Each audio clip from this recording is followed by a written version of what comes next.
Assalamu alaikum and a very good morning everyone in Pakistan and especially the ones who've joined us from the US.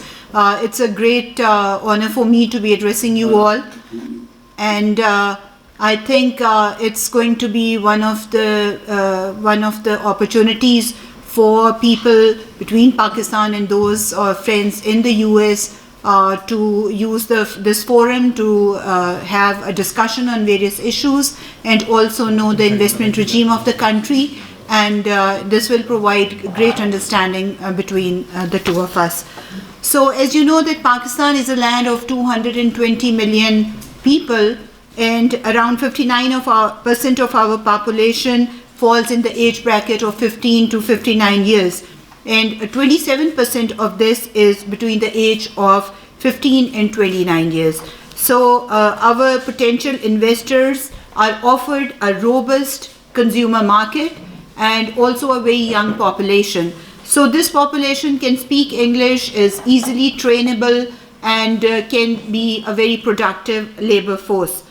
Pakistan has a middle class which is about 36% of its population, and the location of the country is also very strategic. It's at the crossroads of the South, West and Central Asia, providing access to the Central Asian republics and close proximity to the Gulf states, and we neighbor Iran and China. So we have this is like a natural regional hub for investment and trade, from where you can do business and reach out to other countries.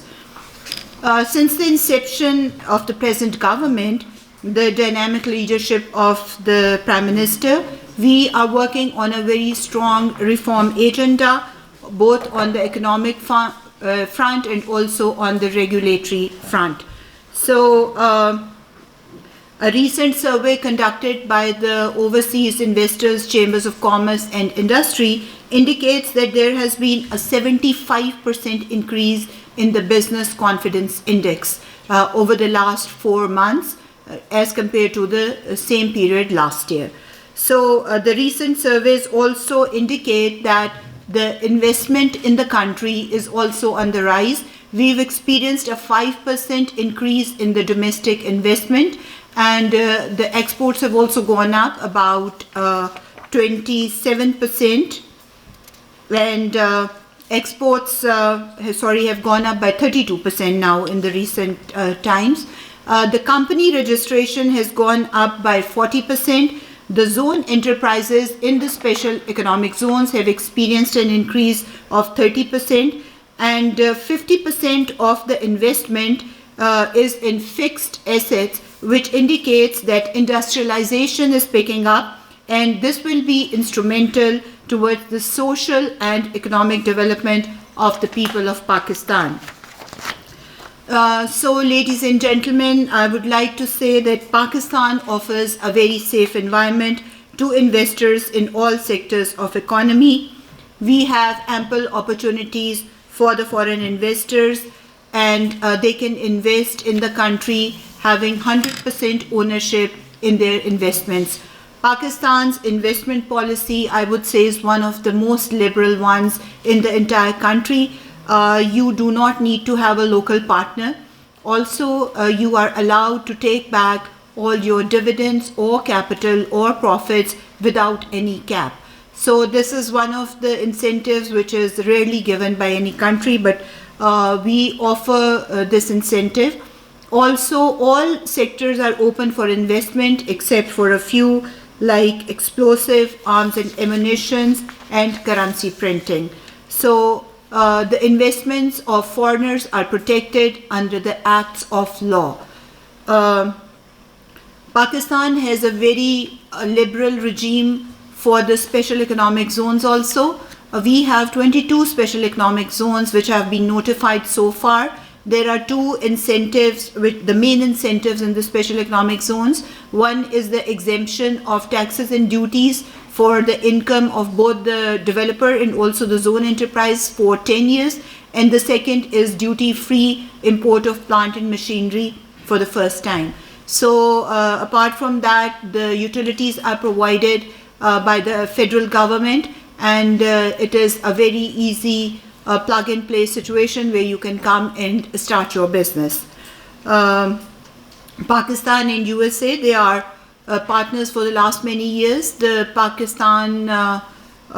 United States has been one of the top 5 investors in Pakistan for the last 20 years, and there are many companies, the US companies, that are working in Pakistan, like Procter & Gamble, Exxon Mobil, General Electric, Coca-Cola, McDonald's, KFC, and PepsiCo.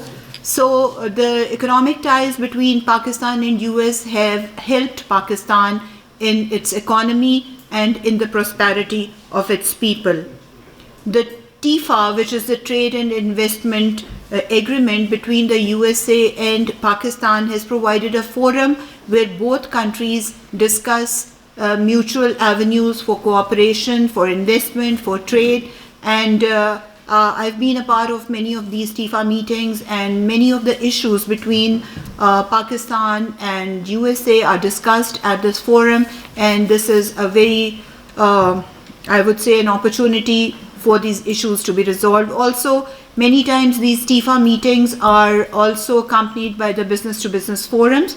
I guess they've been discontinued for the last couple of years owing to the COVID pandemic, but a physical interaction and the physical movement between these two countries also always provides a very good opportunity for the joint ventures. Pakistan has around 1,000 international companies. I would say that whoever comes to Pakistan doesn't leave. According to estimates, the rate on returns are more than 20%.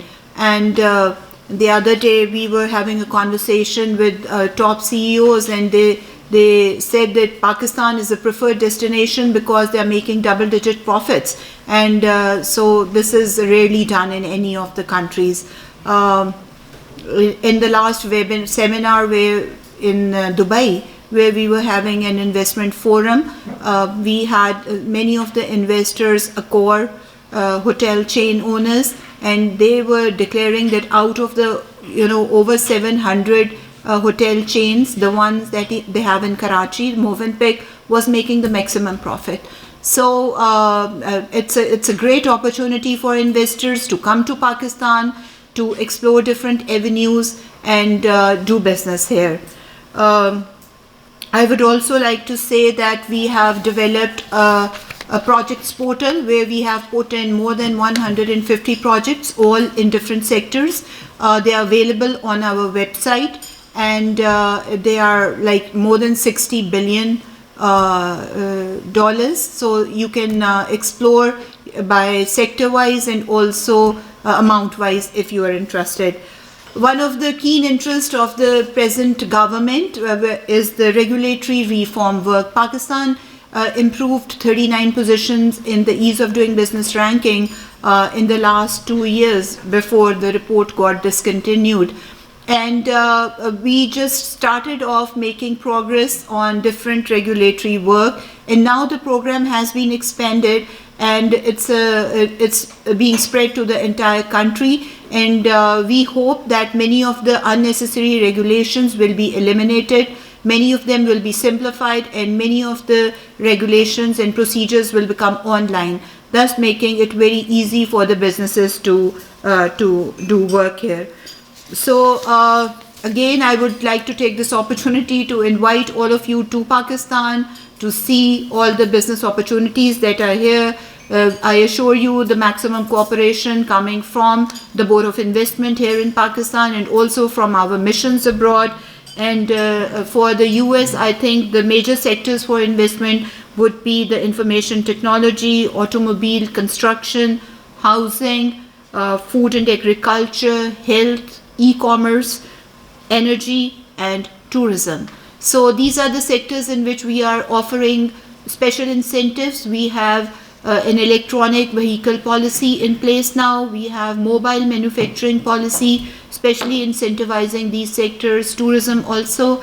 So please do come to Pakistan, make investments here, and also do let us know if you have any further questions or you need explanations in respect of any of the policies of the government. Thank you so much.